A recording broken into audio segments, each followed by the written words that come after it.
آج کا جو امپورٹنٹ ٹاپک بعد میں شامل کیا گیا وہ سب ٹاپک نمبر 7 ہے، رمضان مبارک کے آخری 10 دن کے اعتکاف سے متعلق صحیح فقہی احکام و مسائل۔ اعتکاف کا ٹاپک ایسا ہے کہ اس پہ آپ کو عموماً فقہی احکام و مسائل کے حوالے سے زیادہ تر جعلی باتیں عوام میں جو مشہور ہیں وہ ملتی ہیں، اور صحیح الاسناد احادیث کی روشنی میں بہت کم اس کے اوپر کام کیا گیا ہے، لہذا میں نے ارادہ کیا کہ اس ٹاپک کو بھی ایک انٹلیکچوئل طریقے سے ریکارڈ کروا دیا جائے۔ بھائیو، عربی زبان میں اعتکاف کہتے ہیں چمٹ جانے کو، یا سمجھ لیں دھرنا دینے کو۔ یہ پاکستان والا دھرنا نہیں ہے، اللہ کی بارگاہ میں دھرنا دینا۔ اور شرعی اصطلاح میں اللہ تعالی کی رضا کی خاطر رمضان مبارک کے آخری 10 دن میں مسجد کے اندر چمٹ جانا، اللہ کے حضور اس سے مغفرت کے طلب کے لیے اور اس کی بخشش کی امید پر بیٹھ جانا اور اپنے دنیاوی معاملات کو چھوڑ دینا، یہ سنت اعتکاف کہلاتا ہے۔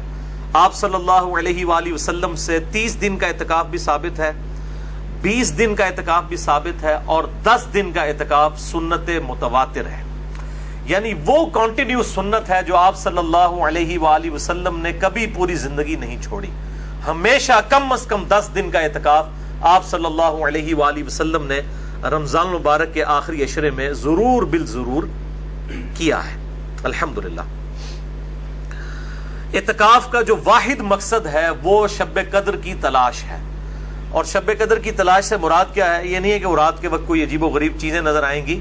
میں اس حوالے سے بڑا ڈیٹیل لیکچر ریکارڈ کروا چکا ہوں، مسئلہ نمبر نیو 44 کے عنوان سے اہل سنت پاک.com پر شب برات اور شب قدر سے متعلق صحیح فقہی احکام و مسائل۔ جسے شوق ہو تو وہ دیکھ سکتا ہے۔ آج میں اس ٹاپک کو سکپ کروں گا۔ بھائیو، سورۃ البقرہ کی آیت نمبر 125 میں اللہ تعالیٰ نے اپنے 2 محبوب پیغمبروں سیدنا ابراہیم علی نبینا وعلیہ الصلوۃ والسلام اور سیدنا اسماعیل علی نبینا وعلیہ الصلوۃ والسلام کو صراحتاً حکم فرمایا۔ اعوذ باللہ من الشیطان الرجیم، بسم اللہ الرحمن الرحیم۔ وعہدنا الی ابراہیم واسماعیل، اور ہم نے عہد لیا تھا ابراہیم علیہ السلام سے اور ان کے بیٹے اسماعیل علیہ السلام سے، ان طہر بیتی للطائفین والعاکفین والرکع السجود، کہ میرے گھر کو پاک صاف رکھنا، اس گھر کے متولی بننا اور اس کی صفائی کا خیال رکھنا۔ نمبر 1 للطائفین، طواف کرنے والوں کے لیے۔ نمبر 2 والعاکفین، اور اعتکاف کرنے والوں کے لیے میرے گھر کو یعنی بیت اللہ کو پاک رکھنا۔ نمبر 3 والرکع السجود، اور رکوع اور سجدے کرنے والوں کے لیے بیت اللہ کو پاک و صاف رکھنا۔ اس سے یہ بات پتہ چلی کہ بیت اللہ شریف میں جو اعتکاف کی جو سنت ہے یہ آپ صلی اللہ علیہ وآلہ وسلم کی بعثت سے پہلے بھی جاری تھی۔ یہ سنت ایسی نہیں ہے جو امت محمدیہ صلی اللہ علیہ وآلہ وسلم میں کوئی نئی چیز آئی ہے، بلکہ یہ سنت ابراہیمی ہے، اور اللہ تعالیٰ نے سیدنا ابراہیم علیہ السلام کو حکم فرمایا تھا کہ بیت اللہ کو پاک و صاف رکھا جائے۔ نمبر 1 طواف کرنے والوں کے لیے، نمبر 2 اعتکاف کرنے والوں کے لیے، اور نمبر 3 رکوع اور سجدے یعنی نماز پڑھنے والوں کے لیے۔ بھائیو، سورۃ البقرہ ہی میں جو رمضان المبارک کے کانٹیکسٹ میں رکوع نمبر 23 ہے، اس میں ایک آیت ہے سورۃ البقرہ آیت نمبر 187، جس میں اشارتاً اعتکاف کا بھی ذکر آیا۔ وَلَا تُبَاشِرُوهُنَّ وَأَنْتُمْ عَاكِفُونَ فِي الْمَسَاجِدِ، اور اپنی بیویوں کے ساتھ ازدواجی تعلق مت قائم کرو جبکہ تم مسجد میں اعتکاف کی حالت میں ہو۔ یعنی عورتیں بھی مسجد میں اعتکاف بیٹھا کرتی تھی اس زمانے میں، امہات المومنین بھی اور باقی عورتیں بھی۔ اللہ تعالیٰ نے حکم فرمایا کہ اگر کوئی میاں بیوی اعتکاف مسجد میں بیٹھے ہیں تو وہ ازدواجی تعلق قائم نہیں کر سکتے، ورنہ ان کا اعتکاف ٹوٹ جائے گا۔ تو اس میں بھی اشارتاً اعتکاف کا ذکر آیا کہ مساجد کے اندر اعتکاف ہو سکتا ہے، یہ سنت ہے۔ جہاں تک اعتکاف کی فضیلت ہے تو اس حوالے سے صوفیاء کی کتابوں میں آپ کو بہت ساری روایتیں مل جائیں گی۔ کیمیاء سعادت کے اندر، تذکرۃ الواعظین کے اندر اور کتابوں کے اندر، لیکن ان میں سے کوئی بھی اصول محدثین پر مضبوط روایت نہیں ہے. اسی لیے کیٹاگوریکل ڈیسیژن ہے محدثین کا رحمہم اللہ اجمعین کہ اعتکاف کی فضیلت کے اوپر، کوئی پرٹیکولر فضیلت کے اوپر کوئی بھی صحیح حدیث روئے عرض پہ موجود نہیں ہے. بہرحال میرے نزدیک یہی فضیلت کافی ہے کہ اللہ تعالیٰ نے اسے انڈورس کیا ہے اور اپنے انبیاء کرام علیہ السلام کو حکم دیا ہے کہ میرے جو بندے اعتکاف کے لیے مسجد میں آتے ہیں ان کے لیے مسجد کو صاف رکھو. اور اس حوالے سے احکامات بھی احادیث کے اندر آئے ہیں. تو یہ خود بہت بڑی فضیلت ہے کہ انسان دنیاوی معاملات کو چھوڑ کر پورے پیشن کے ساتھ، پوری ڈیڈیکیشن کے ساتھ اللہ تعالیٰ کی بارگاہ میں حاضر ہو جائے. اللہ تعالیٰ ہم سب کو توفیق عطا فرمائے، آمین. اس حوالے سے ایک بڑی مشہور روایت پیش کی جاتی ہے جو اہل سنت کی مین سٹریم کی 3 کتابوں کے اندر موجود ہے. نمبر 1 الموجم الاوسط امام طبرانی کی کتاب میں، نمبر 2 شعب الایمان امام بیہقی کی کتاب میں، اور نمبر 3 المستدرک للحاکم میں. ان تینوں کے اندر یہ روایت موجود ہے، لیکن یہ روایت مردود ہے.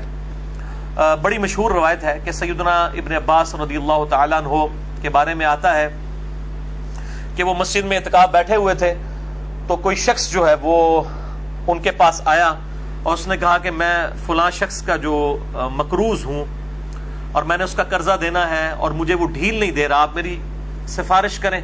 تو ابن عباس جو ہے وہ مسجد سے اعتکاف توڑ کے باہر نکل گئے اور جا کے اس کی سفارش کی. اور جب اس شخص کے پاس گئے سفارش کے لیے، اس کو پتا چلا کہ ابن عباس آئے ہیں، تو اس نے جو ہے وہ قرضہ ہی معاف کر دیا، یعنی ان کے پروٹوکول کے اندر. تو دوسرے ساتھی نے کہا کہ اے ابن عباس، آپ تو اعتکاف بیٹھے ہوئے تھے، آپ نے اعتکاف کیوں توڑ دیا؟ تو ابن عباس نے فرمایا کہ میں نے اعتکاف اس لیے توڑا کہ کسی مسلمان بھائی کے لیے اس کی مصیبت اور پریشانی کے لیے دوڑ دھوپ کرنا یہ اللہ تعالیٰ کے حضور 20 سال کے اعتکاف سے بہتر ہے. اور پھر ساتھ ہی ارشاد فرمایا ابن عباس نے کہ جو شخص ایک دن کا اعتکاف کرے اللہ کے حضور، تو میں نے نبی صلی اللہ علیہ وآلہ وسلم سے یہ بات سنی کہ اللہ تعالیٰ اس کے چہرے اور دوزخ کے درمیان 3 بڑی بڑی خندقیں حائل کر دیتا ہے جن کی چوڑائی جو ہے زمین و آسمان کے فاصلے کے برابر ہے. یہ وہ روایت ہے جو بڑی مشہور ہے، لیکن یہ بالکل جعلی بلکہ جھوٹی روایت ہے، کیونکہ اس کے دونوں جو طرق ہیں دونوں میں ایک جھوٹے راوی، متروک راوی موجود ہیں. جو طبرانی کی سند ہے اس کے اندر بشر بن سلم جو ہے وہ متروک راوی ہیں جن سے حدیثیں لینا محدثین نے چھوڑ دیں. اور المستدرک للحاکم میں محمد ابن معاویہ یہ ایک راوی ہے جو کذاب راوی ہے محدثین کے ہاں، لہٰذا یہ بالکل جعلی روایت ہے. شیخ البانی رحمہ اللہ تعالی اور شیخ زبیل زئی رحمہ اللہ تعالی دونوں نے اس حدیث کو بالکل جعلی اور فیبریکیٹڈ ڈکلیئر کیا ہے. اور شیخ البانی نے سلسلہ احادیث ضعیفہ جو ہے، السلسلۃ الضعیفہ جو ہے ان کا، ایک ہے السلسلۃ الصحیحہ جو صحیح احادیث کا مجموعہ ہے، ایک ضعیف اور من گھڑت احادیث والموضوع اور موضوع احادیث کا جو مجموعہ ہے شیخ البانی نے جمع کیا ہے، اس میں اس روایت کو لے کے آئے ہیں. اچھا، سورۃ البقرہ کی آیت نمبر 187 جو ہم نے سنی، وَلَا تُبَاشِرُوهُنَّ وَأَنْتُمْ عَاكِفُونَ فِي الْمَسَاجِدِ، اپنی بیویوں کے ساتھ ازدواجی تعلق قائم نہ کرو جبکہ تم مسجد میں اعتکاف میں ہو. اس کے اندر یہ اشارہ ہے کہ عورتیں بھی مسجد میں اعتکاف بیٹھ سکتی ہیں، اور سنت بھی ہے، احادیث بھی آ جائیں گی آگے. لیکن یہاں پر ایک بات ضرور یاد رکھیں کہ اگر فتنے کا ڈر ہو، جس طرح کہ آج کل کے زمانے میں یہ ویڈیو کیمرے کا اور تصاویر کا فتنہ ہے، اور عین ممکن ہے کہ ایسی عورتیں جو بیچاری عوام کے سامنے کبھی بھی بے پردہ نہیں آتی، ان کی ویڈیوز بنا کے کوئی بد دیانت خاتون جو ہے وہ نیٹ کے اوپر چڑھا دے، عین ممکن، آج کل تو کچھ بھی ہو سکتا ہے. لہٰذا اس دور کے اندر میں نہیں سمجھتا کہ جب تک مکمل تحقیق نہ کر لی جائے اس وقت تک کسی عورت کو مسجد میں اعتکاف بٹھایا جائے، کیونکہ حالات و واقعات فیوریبل نہیں ہیں. آج کل تو خفیہ کیمرے لگے ہوئے ہیں، ہوٹلوں کے اندر لگے ہوئے ہیں، اور میاں بیوی جو ہیں وہ ہنی مون منانے کے لیے چلے جاتے ہیں ہوٹلوں میں، اور بعد میں جناب ان کی ویڈیوز جو ہیں وہ نیٹ کے اوپر چڑھی ہوتی ہیں، کیونکہ بالکل چھوٹے چھوٹے کیمرے آ گئے ہیں. وہ کبھی لائٹس کے اندر، کبھی کسی آپ سمجھ لیں شو پیس کے اندر وہ چھپا کے لگا دیتے ہیں، اور یہی کام مسجدوں کے اندر بھی ہو سکتا ہے. یہ کوئی یعنی آپ سمجھ لیں ناممکنات میں سے نہیں ہے. تو اس لیے میں تو بالکل اس چیز کو انڈورس نہیں کروں گا، اور میری سپورٹ میں وہ حدیث ہے جو بخاری اور مسلم دونوں میں موجود ہے۔ اما عائشہ رضی اللہ تعالی عنہا وسلام اللہ علیہا کہتی ہیں کہ اگر نبی علیہ السلام میرے زمانے کی عورتوں کو دیکھ لیتے تو ان پر مسجد میں جانے پہ بھی پابندی لگا دیتے۔ یہ اما عائشہ اپنے زمانے کے بارے میں کہہ رہی ہیں حضور کی وفات کے بعد، بخاری اور مسلم دونوں میں یہ حدیث موجود ہے۔ اور اما عائشہ سے بڑھ کر کون نبی صلی اللہ علیہ وآلہ وسلم کے مزاج سے واقف ہو سکتا تھا، مزاج رسول سے آشنا تھی آپ رضی اللہ تعالیٰ عنہ، اور وہ کہہ رہی ہیں کہ اگر میرے زمانے کی عورتوں کے حالات آپ صلی اللہ علیہ وآلہ وسلم دیکھ لیتے تو مسجد میں جانے سے بھی روک دیتے۔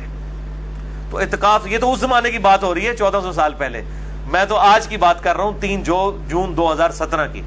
تو یہاں کے حالات و واقعات اور کیمرے کا جو فتنہ ہے کس طرح ابھر کر اس وقت پبلکلی سامنے آیا، لہٰذا اس صورتحال میں بچنے میں ہی عافیت ہے۔ اور اس حوالے سے میں نے ڈیٹیل لیکچر بھی دیا ہے عورتوں کے پردے کے حوالے سے، اس میں نے اس طرح کی کئی احادیث ہیں مکمل ڈیٹیل کے ساتھ، ان کے انٹرنیشنل نمبر بھی احادیث کے بتائے ہیں، مثلا نمبر 161B عورتوں کے پردے سے ریلیٹڈ احکامات کے اوپر۔ لہٰذا میں اجتہاداً یہ سمجھتا ہوں کہ آج کے دور کے اندر اگر مسجد بیت کے اندر، یعنی گھر میں جو مسجد ڈکلیئر کی جاتی ہے، اور بخاری و مسلم میں کئی احادیث ہیں کہ کئی صحابیات تھیں جو آپ صلی اللہ علیہ وآلہ وسلم کے پاس حاضر ہوتی تھیں کہ یا رسول اللہ آپ ہمارے گھر میں آ کے ایک کونے میں نماز پڑھ لیں، ہم اس گھر کے حصے کو مسجد ڈکلیئر کر دیں۔ تو اس زمانے میں بھی صحابہ کرام اپنے گھر کے کسی ایک کونے یا گوشے کو مسجد کے طور پر ڈکلیئر کرتے تھے گھر کی عورتوں کے نماز پڑھنے کے لیے، کیونکہ عورت کا گھر میں نماز پڑھنا مسجد میں پڑھنے سے افضل ہے۔ یہ صحیح الاسناد حدیث سے ثابت ہے، مثلا نمبر 161B میں نے ڈیٹیل سے یہ 17 کے قریب احادیث الحمدللہ بیان کی ہیں، آج مان لی کہ میں ان کی ڈیٹیل میں جاؤں۔ تو لہٰذا اس طرح کی جو مسجد بیت ہیں، گھر میں ڈکلیئر کی ہوئی مسجدیں، اس کے اندر اگر عورتیں اعتکاف کر لیں تو اس کے اوپر جو سلفی اہل حدیث علماء خام خواہ فتویٰ لگاتے ہیں، اور بیسیکلی وہ فتویٰ اس لیے لگتا ہے کہ چونکہ حنفی قائل ہیں گھر میں جو ہے وہ اعتکاف کرنے کے، اس لیے اہل حدیث دوسرے معاملے میں بہت ضد کے اندر آئے ہوئے ہیں اس مسئلے میں کہ نہیں جی گھر میں عورت اعتکاف کر ہی نہیں سکتی، یہ تو ایک نفلی عبادت ہے، نہ بھی کرے تو خیر ہے، مطلب انہیں گھر میں نہیں کرنے دینا۔ تو اب جب مسجد کے اندر حالات و واقعات ایسے نہیں ہیں، اور نبی علیہ السلام نے عورتوں کو ترغیب دلائی ہے کہ وہ گھروں کے اندر نماز پڑھیں، اور بخاری مسلم میں حدیث ہے مردوں کے لیے بھی فرض کے علاوہ نفلی نماز جو ہے وہ گھر میں پڑھنا افضل ہے، تو گھر میں تو مسجد بیت ہونی چاہیے، اس کے اندر اگر عورتیں اعتکاف کر لیتی ہیں تو میرا خیال ہے اس میں کوئی حرج نہیں ہے۔ بلکہ میں تو اس سے بھی ایک سٹیپ آگے جاؤں گا کہ جو میرے جیسے مرد ہیں جن کے لیے مسجد میں اعتکاف کرنا مشکل ہے، یعنی میں کسی مسجد میں چلا جاؤں تو میرے لیے بہت بڑا فتنہ بن جاتا ہے، اتنے لوگ ملنے کے لیے آ جاتے ہیں اور ملاقاتوں کا سلسلہ شروع ہو جاتا ہے، حتیٰ کہ مسجد کمیٹی اور مسجد کی جو انتظامیہ اور مسجد کے جو امام اور خطباء حضرات وہ خام خواہ میرے خلاف ہو جاتے ہیں۔ یہ تو اللہ تعالیٰ کسی کے دل میں کسی کی محبت ڈال دینا، یعنی میں کہیں پہ بھی چلا جاؤں پورے پاکستان کے اندر جہاں پہ بھی انٹرنیٹ ہے تو لوگ جانتے ہوتے ہیں الحمدللہ۔ لہٰذا میں تو اب کئی سال ہو گئے کہ میں تو اعتکاف کی ایک سنت سے ہی محروم ہو چکا ہوں، حالانکہ میں الحمدللہ کوئی سال نہیں جانے دیتا تھا، 1996 سے لے کے 2008 تک میں مسلسل اعتکاف بیٹھتا تھا، لیکن اس کے بعد جب سے یہ پبلک فگر بننے والا مسئلہ شروع ہوا اور دعوت و تبلیغ سے یہ کام پھیلنا شروع ہوا، اب تو یہ حالت ہے میں اعتکاف میں کسی کو ملنے کے لیے چلا جاؤں تو مسجد کی انتظامیہ میں جو ہے نا وہ کھلبلی مچ جاتی ہے، اتنے لوگ آ جاتے ہیں ملنے کے لیے، یعنی پھر تو کوئی خطیب سے تو مسئلہ پوچھتے ہی نہیں، سارے لوگ میرے پاس آ جاتے ہیں۔ بلکہ میرے لیے تو بڑا مشکل ہو گیا، کسی اڈے کے اوپر چلا جاؤں، پبلک ٹرانسپورٹ میں یہ سفر کرتا ہوں، اپنے پاس تو ایک موٹر بائک ہے میرے پاس صرف، تو مطلب بڑا مشکل ہو جاتا ہے میرے لیے مینج کرنا، اور پھر مسجد میں 10 دن کے لیے کہیں بیٹھ جاؤں تو یہ تو مولوی میرا جو ہے کچھ عمر نکال کے تو وہاں سے تو میرا جو ہے وہ جنازہ ہی اٹھے گا، تو بڑا مشکل ہو گیا۔ تو اس طرح کے مرد جن کے لیے اس طرح کی صورتحال بن جائے وہ بھی پھر گھروں کے اندر ہی اعتکاف کریں، اگر انہوں نے اصل مقصد تو یہ ہے کہ آپ نے کنسنٹریشن کے ساتھ اپنا وقت اللہ کے لیے دینا ہے۔ واللہ اعلم۔ میرے بھائیو، اعتکاف دنیا کی کسی بھی مسجد میں ہو سکتا ہے، چاہے وہ جامع مسجد ہو یا غیر جامع مسجد ہو۔ اب غیر جامع مسجد ہوگی تو پھر جمعہ پڑھنے کے لیے معتکف جو ہے وہ نکل کر دوسری مسجد میں آئے گا اور پھر فوراً واپس بھی آ جائے گا۔ یہ جو میں بول رہا ہوں کہ کسی بھی مسجد میں اعتکاف ہو سکتا ہے، یہ بھی بہت بڑا ایشو ہے، کیونکہ شیخ البانی رحمہ اللہ تعالی، اللہ تعالیٰ ان کی غلطیاں معاف کرے، انہوں نے یہ فتویٰ دیا تھا کہ 3 مسجدوں کے علاوہ اعتکاف کسی مسجد میں کرنا حرام ہے، اور ایک جعلی روایت تھی جس کو انہوں نے صحیح سمجھا اور اس کے اوپر ایک پوری ڈاکٹرائن کھڑی کر دی۔ وہ روایت السنن الکبریٰ امام بیہقی کی کتاب میں ہے، اور اس کے الفاظ یہ ہیں کہ آپ صلی اللہ علیہ وآلہ وسلم نے فرمایا 3 مساجد کے علاوہ کسی مسجد میں اعتکاف مت کرو۔ نمبر 1 مسجد الحرام یعنی خانہ کعبہ شریف، نمبر 2 مسجد نبوی، اور نمبر 3 بیت المقدس یعنی مسجد اقصی۔ لیکن یہ روایتی جعلی ہے، اس میں سفیان بن عیینہ مدلس ہیں اور ان سے روایت کر رہے ہیں اور سما کی تصریح کوئی نہیں ہے، لہذا شیخ زبیر لزئی رحمہ اللہ تعالی نے اس معاملے میں شیخ البانی کے اوپر گرفت بھی کی اور اس روایت کو جعلی ڈکلیئر کیا۔ اب یہ دیکھ لیں یہ روایت قرآن کے بھی خلاف ہے، کیونکہ قرآن پاک میں تو کیٹیگوریکل مینشن ہوا کہ جب تم مسجدوں میں اعتکاف کرو، وہاں پر یہ نہیں آیا کہ 3 حرم کے اندر اعتکاف کرو، وہ جرنل آیا سیگا، لہذا دنیا کی کسی بھی مسجد میں اعتکاف ہو سکتا ہے۔ یہ تفرد ہے شیخ البانی کا، امت کا اجماع اس کے بالکل خلاف ہے، امت کا اجماع ہے اس معاملے میں کہ اعتکاف کسی بھی مسجد کے اندر کیا جا سکتا ہے الحمدللہ۔ البتہ اس کانٹیکسٹ میں وہ حدیث بالکل ٹھیک ہے جو بخاری اور مسلم دونوں میں ہے، اور مشکات میں اس کا نمبر ہے 693 کہ آپ صلی اللہ علیہ وآلہ وسلم نے فرمایا 3 مسجدوں کے علاوہ کسی اور مسجد کی نیت سے، ایکسٹرا آرڈنری ثواب کی نیت سے اونٹوں کے کجاوے مت کسو۔ نمبر 1 مسجد حرام، نمبر 2 مسجد اقصی یعنی بیت المقدس، اور نمبر 3 مسجد نبوی۔ وہ حدیث بالکل ٹھیک ہے کہ ایکسٹرا آرڈنری ثواب کی نیت سے کہ فلاں مسجد میں جا کے نماز پڑھوں گا تو مجھے زیادہ ثواب ملے گا، یہ نیت صرف 3 مسجدوں کے لیے ہو سکتی ہے۔ نمبر 1 بیت اللہ شریف کے ساتھ جو مسجد الحرام ہے، نمبر 2 مسجد نبوی، اور نمبر 3 مسجد اقصی بیت المقدس یا جسے ایلیا بھی کہا جاتا ہے۔ وہ حدیث بالکل ٹھیک ہے، لیکن اعتکاف دنیا کی کسی مسجد میں ہو سکتا ہے۔ ظاہر ہے اسلام تو ایک یونیورسل دین ہے پوری دنیا کے اندر۔ اب یہ تو نہیں ہے کہ پاکستان کے لوگوں نے اعتکاف بیٹھنا ہے تو اب وہ ویزا لگوا کے تو جو ہے وہ سعودیہ جائیں، اور یہ تو بڑی مصیبت کھڑی ہو جائے گی۔ تو لا یکلف اللہ نفسا الا وسعها، اور اس سے یہ بات بھی پتہ چلی کہ جو جھوٹی اور جعلی روایتیں ہیں وہ نظر آتا ہے کہ جعلی روایتیں ہیں اور وہ قرآن کے بھی خلاف ہوتی ہیں، تو یہ بالکل جعلی روایت ہے۔ سفیان بن عیینہ اس میں مدلس ہیں، ان سے روایت کر رہے ہیں اور سما کی تصریح کوئی موجود نہیں ہے۔ اب اسی کانٹیکسٹ میں پرٹیکولرلی اعتکاف سے ریلیٹڈ میں انشاءاللہ کل 10 صحیح الاسناد احادیث انشاءاللہ بیان کروں گا ایک انٹلیکچوئل ترتیب کے ساتھ۔ اور یہاں پہ یہ بات بھی یاد رکھیں، یہ جو 3 مسجدوں کے علاوہ اونٹ کے کجاوے نہ کسے جائیں، اس کانٹیکسٹ میں امام ابن تیمیہ اور امام علی السبکی نے بڑا غلو کیا ہے، اور روزہ رسول کی حاضری کے بارے میں دونوں نے اپنے اپنے ایکسٹریم رویے جو ہیں وہ اختیار کیے ہیں۔ میں نے اس پہ الگ سے ایک لیکچر ریکارڈ کروا دیا ہے، مسئلہ نمبر 54D قبر رسول کی حاضری کے اوپر صلی اللہ علیہ وآلہ وسلم۔ 54C بھی ہے، 54D بھی ہے۔ 54D میں میں نے جو ہے وہ بڑی ڈیٹیل کے ساتھ روایتیں قبر رسول کی حاضری سے ریلیٹڈ بیان کی ہیں، اور 54C کے اندر میں نے امام ابن تیمیہ جو سلفیوں کے امام ہے اور دوسری طرف امام علی السبکی، دونوں ایک ہی زمانے میں گزرے ہیں اور دونوں شیخ الاسلام ہیں۔ یہ اندازہ کریں، یہ شیخ الاسلام کا لقب جو ہے نا جس کا جو دل کرتا ہے وہ لگاتا ہے۔ ڈاکٹر طالب قادری صاحب نے بھی لگا لیا، ان کے مقابلے میں ڈاکٹر جو ہے وہ آصف اشرف جلالی صاحب بھی اپنے ساتھ شیخ الاسلام لگانا شروع ہو گئے۔ یہ شیخ الاسلام یا شیخ الاسلام یہ لقب جو ہے یہ بڑا سستا ہو گیا، تو وہاں پہ ایک ہی زمانے میں 2 امام ہیں، وہ دونوں شیخ الاسلام امام ابن تیمیہ ہیں اور شیخ الاسلام امام علی السبکی ہیں، دونوں ایک ہی زمانے کے ہیں، ایک صوفیوں کے امام ہیں ایک سلفیوں کے۔ دونوں نے قبر رسول صلی اللہ علیہ وآلہ وسلم کی حاضری کے معاملے میں غلو کیا ہے، اور میں نے دونوں کا رد کر کے اہل سنت کا جو منہج درمیان میں ہے مسئلہ نمبر 54C کے اندر بیان کیا ہے، جسے شوق ہو تو وہ دیکھ سکتا ہے۔ بہرحال اب اعتکاف کے کانٹیکسٹ میں کل 10 صحیح الاسناد احادیث میں انشاءاللہ بیان کروں گا ایک انٹلیکچوئل ترتیب کے ساتھ۔ الٹ اپ ایٹ رینڈم نہیں ہے، میں نے بڑی محنت سے ان کو ترتیب دیا ہے، اور میں انشاءاللہ ان کے نمبرز بھی ساتھ ساتھ انٹرنیشنل بتاتا جاؤں گا، اور جو احادیث مشکات کے اندر ہے میں انشاءاللہ مشکات کے نمبر بھی بتاؤں گا۔ اور مشکات کو میں نے ڈکلیئر کیا ہے مشکات از دا انسائکلوپیڈیا آف حدیث، اہل سنت کی مین سٹریم کی کم از کم 13 کتابوں کا یہ مجموعہ ہے، بخاری، مسلم، ترمذی، ابو داؤد، نسائی، ابن ماجہ، الموطا امام مالک، مسند احمد، سنن الکبریٰ البیہقی، المستدرک للحاکم، اور کئی کتابوں کی یہ نوٹس ہیں۔ 6294 احادیث کا مجموعہ، امام ولی الدین تبریزی المتوفی 748 ہجری، آج سے 800 سال پہلے یہ انہوں نے کتاب لکھی، شیخ زبیر لزئی رحمہ اللہ تعالیٰ کی تحکیم تخریج کے ساتھ۔ اہل سنت پاک.com ہماری ویب سائٹ کے اوپر 3 PDF اس کے رکھے ہیں، جسے شوق ہو تو وہ ضرور ڈاؤن لوڈ کر کے اسے پڑھیں، میں اس کے نمبر بھی ساتھ ساتھ بتاؤں گا۔ اور یہ چونکہ سیکنڈری بک ہے مشکات، اس کے فٹ آپ کو پرائمری کتابوں کے نمبرز بھی مل جائیں گے. یہ میں اس لیے حوالہ دیتا ہوں کہ آپ کو اتنی کتابیں لینے کی بجائے 3 PDF رکھ لیں تو آپ یہ سمجھ لیں جس طرح وہ نوکیا کا موبائل یوزر فرینڈلی ہے نا، احادیث کی کتابوں میں سب سے یوزر فرینڈلی جو حدیث کی کتاب ہے یہ مشکات المصابیح ہے الحمدللہ. اس لیے میں نے پورا لیکچر اس کے اوپر دیا ہے، مسئلہ نمبر 111B مشکات المصابیح کا مکمل تعارف. اعتکاف کے حوالے سے پہلی حدیث بخاری اور مسلم دونوں میں ہے، مشکات میں اس کا نمبر ہے 2097.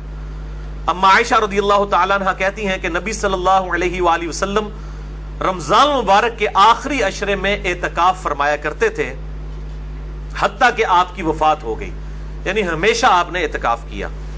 اور آپ کی وفات کے بعد آپ کی ازواج مطہرات یعنی آپ کی بیویاں بھی مسجد نبوی کے اندر اعتکاف فرمایا کرتی تھیں. دوسری حدیث صحیح بخاری میں ہے، مشکات میں 2099 کہ نبی صلی اللہ علیہ وآلہ وسلم کو ہر سال 1 مرتبہ قرآن کا دورہ کروایا جاتا تھا، لیکن جس سال آپ صلی اللہ علیہ وآلہ وسلم کی وفات ہوئی اس سال سیدنا ابو ہریرہ کہتے ہیں کہ آپ صلی اللہ علیہ وآلہ وسلم کو 2 دفعہ دورہ کروایا گیا، یعنی حضرت جبرائیل سامنے بیٹھ کے قرآن سنا کرتے تھے. 2 دفعہ دورہ کروایا گیا اور آپ صلی اللہ علیہ وآلہ وسلم ہر سال 10 دن کا اعتکاف فرمایا کرتے تھے رمضان مبارک میں، لیکن جس سال آپ کی وفات ہوئی اس سال آپ نے 20 دن کا اعتکاف فرمایا. تیسری حدیث جامعہ ترمذی، سنن ابی داؤد، سنن ابن ماجہ میں ہے، مشکات میں 2102. انس بن مالک کہتے ہیں کہ نبی صلی اللہ علیہ وآلہ وسلم ہر سال رمضان مبارک کے آخری عشرے میں 10 دن کا اعتکاف فرمایا کرتے تھے. 1 مرتبہ نہ کر سکے تو اگلی مرتبہ آپ صلی اللہ علیہ وآلہ وسلم نے 20 دن کا اعتکاف کیا، یعنی 1 سال آپ کا اعتکاف چھوٹ گیا تو آپ صلی اللہ علیہ وآلہ وسلم نے اگلے رمضان میں پھر 20 دن کا اعتکاف کیا، یعنی وہ اپنا 10 دن والا. اور یہ 20 دن والا وہی اعتکاف تھا جس اعتکاف کے بعد آپ صلی اللہ علیہ وآلہ وسلم دنیا سے رخصت ہو گئے. اور وہ جو اعتکاف چھوٹا اس کی وجہ کیا تھی وہ وجہ بھی سن لیں. وہ چوتھی حدیث ہے صحیح بخاری میں، یہ مشکات میں نہیں ہے لیکن بخاری میں 2033 ہے. اما عائشہ کہتی ہیں رضی اللہ تعالی عنہا کہ آپ صلی اللہ علیہ وآلہ وسلم جب اعتکاف کے لیے بیٹھنے کا ارادہ کیا رمضان مبارک میں تو میں نے آپ صلی اللہ علیہ وآلہ وسلم کے لیے خیمہ لگا دیا. بہتر یہی ہے کہ خیمہ لگا ہو، اگر خیمہ نہ بھی ہو تب بھی ٹھیک ہے. جس طرح مسجد نبوی میں یا بیت اللہ شریف میں ہزاروں لوگ اعتکاف بیٹھتے ہیں، اگر خیمے لگ جائیں تو پھر لوگ کیسے وہاں پہ مینج کر سکیں گے نماز کو؟ تو خیمہ لگانا وہاں ضروری نہیں، لیکن بہتر ہے، سنت ہے، پرائیویسی بھی قائم رہتی ہے. ظاہر ہے کہ رات کے وقت پھر سونا بھی ہوتا ہے، آرام بھی کرنا ہوتا ہے، تو بہتر یہ کہ خیمے کا اہتمام ہونا چاہیے. بہرحال اما عائشہ کہتی ہیں کہ خیمہ لگا دیا. پھر سیدہ حفصہ آئیں حضور کی بیوی، انہوں نے اما عائشہ سے کہا کہ میں بھی چاہتی ہوں کہ میں بھی نبی صلی اللہ علیہ وآلہ وسلم کے ساتھ اعتکاف بیٹھوں.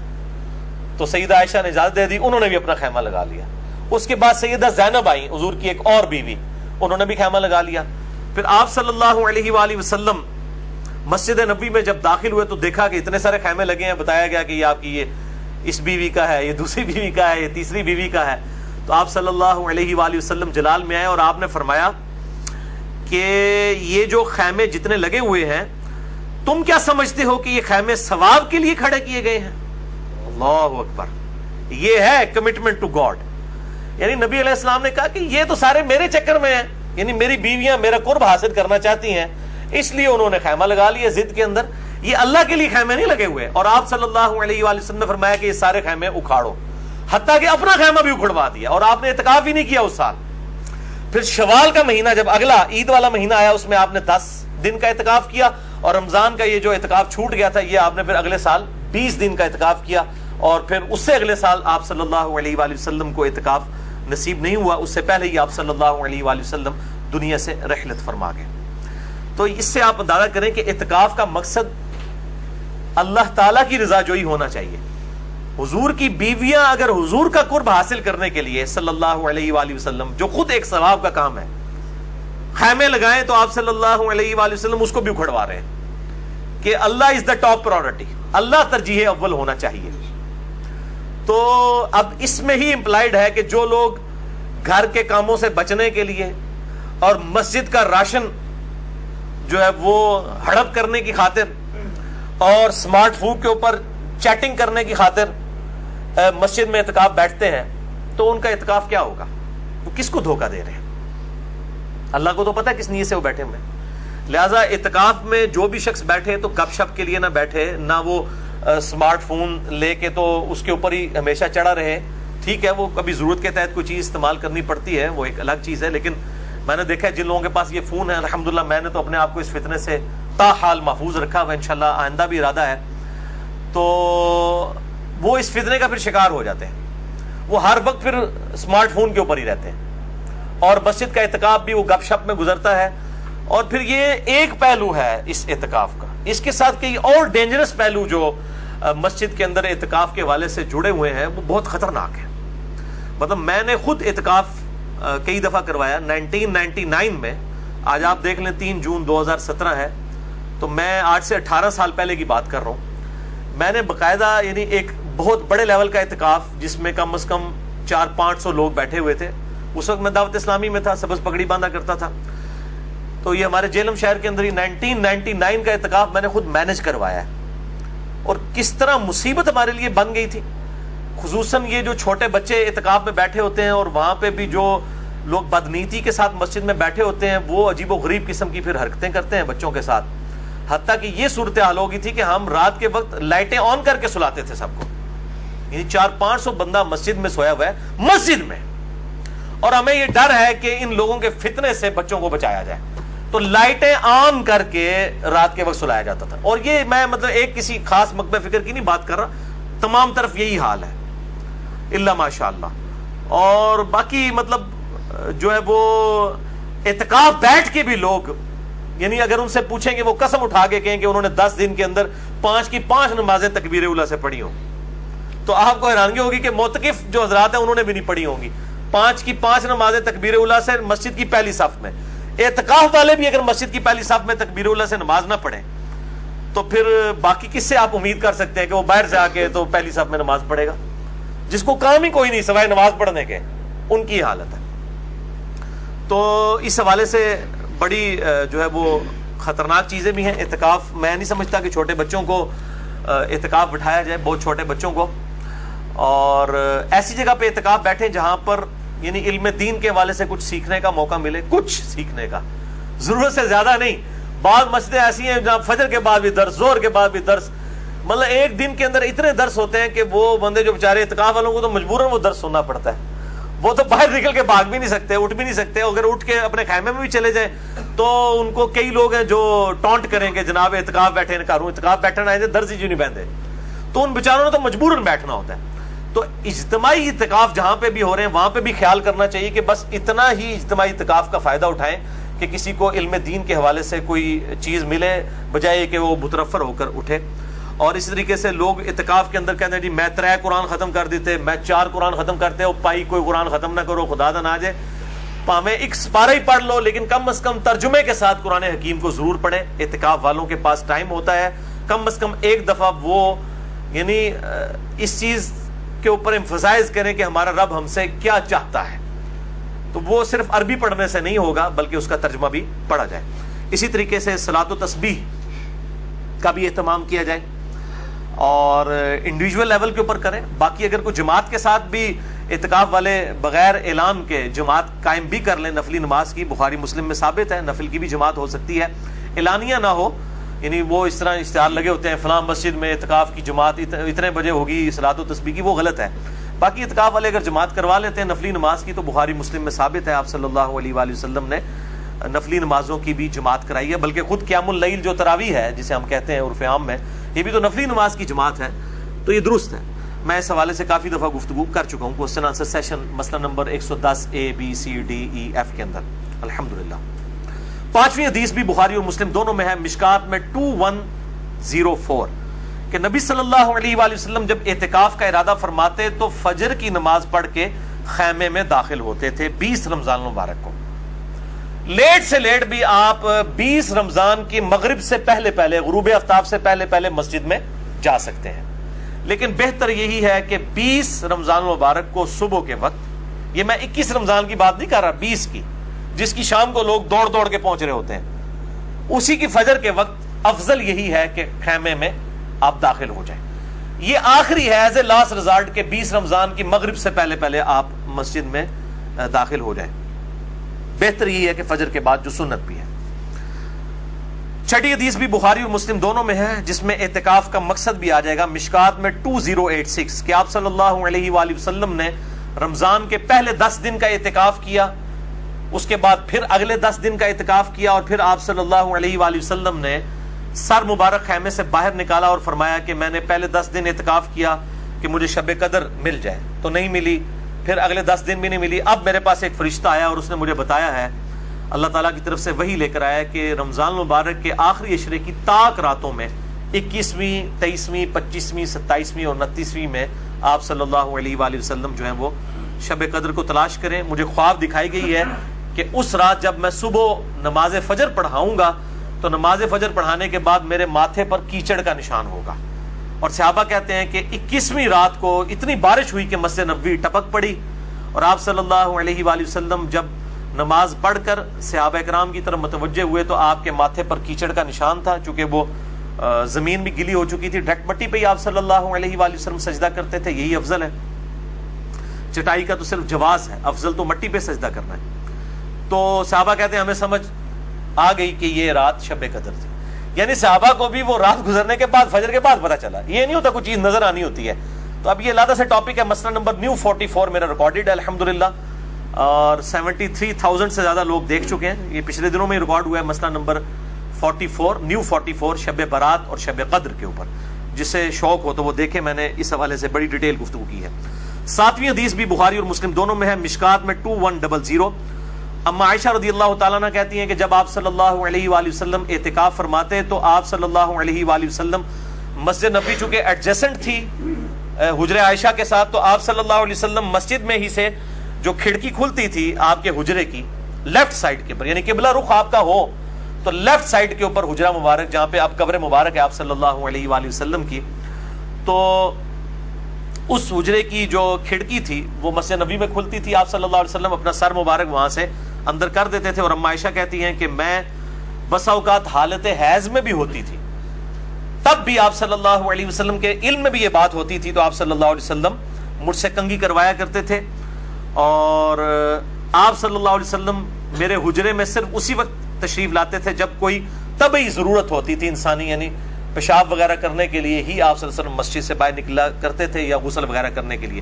باقی کنگھی کروانے کے لیے آپ صلی اللہ علیہ وسلم گھر میں نہیں جاتے تھے, بلکہ اس حجرے سے جو ہے وہ سر مبارک اما عائشہ کی طرف کر دیتے. آپ کے بال ظاہر گھنے تھے, کنگھی کرنا بھی ایک ایشو ہوتا ہے جب بال گھنے ہوں بڑے ہوں, تو اما عائشہ کے لیے بھی سعادت بن جایا کرتی تھی الحمدللہ.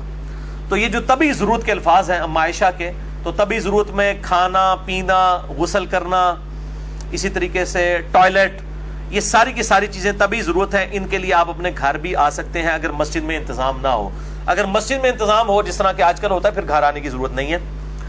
اور یہ جو پبلک میں مشہور ہے کہ جی وضو والی جگہ پہ تھوڑی دیر بیٹھ کے بھی گپ شپ کر لی تو اعتکاف ٹوٹ گیا, کیونکہ وضو والی جگہ مسجد سے باہر ہوتی ہے. بھائی وضو والی جگہ مسجد کے اندر شامل ہے, وہ فنائے مسجد ہے. مسجد کی جو بڑی باؤنڈری ہے باہر والی, اس کے اندر جتنی چیزیں ہیں وہ مسجد کے اندر شامل ہیں, چاہے کوئی وضو خانہ ہو, کوئی مدرسہ ہو, ٹائلٹ بنا ہو, یہ سب کے سب مسجد میں شامل ہیں. اور اب خود الیاس قادری صاحب نے بھی اپنے اس فتوے سے رجوع کر لیا ہے, کیونکہ فتاوی رضویہ شریف میں وہ کہتے ہیں جی احمد صاحب بریلوی صاحب کا ایک فتاوی رضویہ چھپا ہے, تو اس میں فتویٰ نکل آیا کہ فنائے مسجد بھی مسجد میں داخل ہے. ورنہ ہم جب دعوت اسلامی میں تھے تو اگر کوئی بندہ وہ صابن سے چہرہ بھی دھو لیتا تھا نا وضو والی جگہ پہ, تو کہتے ہیں اعتکاف ٹوٹ گیا, کیونکہ صابن تو ضرورت میں سے نہیں ہے. اور فرض کے علاوہ غسل کرنے کے لیے کوئی باہر چلا گیا تو اس کا بھی اعتکاف ٹوٹ گیا. وہ کہتے ہیں جب تک غسل فرض نہیں ہوگا آپ غسل نہیں کر سکتے. اور یہی وجہ ہے کہ اکثر مسجدوں میں آپ کو بالکل بدبودار کپڑوں کے اندر جو ہے معتکف جو ہے وہ اللہ تعالیٰ سے آخرت کی امید پہ بیٹھے ہوئے ہیں.